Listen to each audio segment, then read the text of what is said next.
జగన్మాత నివాస స్థలము చింతామణి ద్వీప వర్ణన. అపురూప సౌందర్యంతో అలరారే మణిద్వీపం గురించి చదివి తెలుసుకుంటుంటే పవిత్రమైన భక్తి ఆనందం ప్రతి జగన్మాత భక్తుడి ఎదుట సాక్షిభూతమవుతుంది.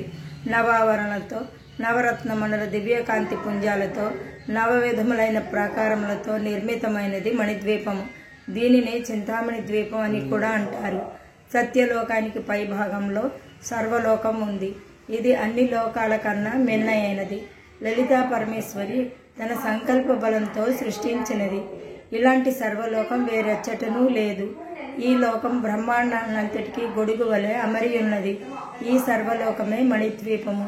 ఈ మణిద్వీపం చుట్టూ అమృత సాగరం కలదు. ఈ మణిద్వీపం లెక్కించుటకు వీలుగాని అనేక యోజనాల విస్తీర్ణంలో తేజరిల్లుతుంది. ఒక యోజనం అనగా 9 మైళ్ళ 160 గజములు. అమృత సాగరం నుంచి ఎల్లప్పుడూ తరంగాలు తుంపరను వెదజల్లుతూ ఉంటాయి. రత్నాల నాలుకలతో, నిర్మల శంఖ మత్స్యాదులతో, శోభాయమైన నౌకలతో సుందర శోభితమై భాసిల్లుతున్నది. ఈ సాగర తీరంలో అసంఖ్యాక రత్న వృక్షాలు ఉన్నవి.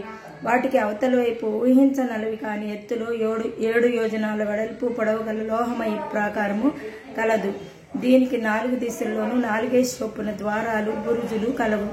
ఈ ప్రాకారాన్ని సాయుధులైన రక్షక భటులు పహారా కాస్తూ ఉంటారు. వారి సంఖ్య అపరిమితము. ఒక్కొక్క ద్వారానికి 100 చొప్పున దైవారికులు ఉంటారు. ఈ ప్రాకార ప్రాంగణంలో ఆది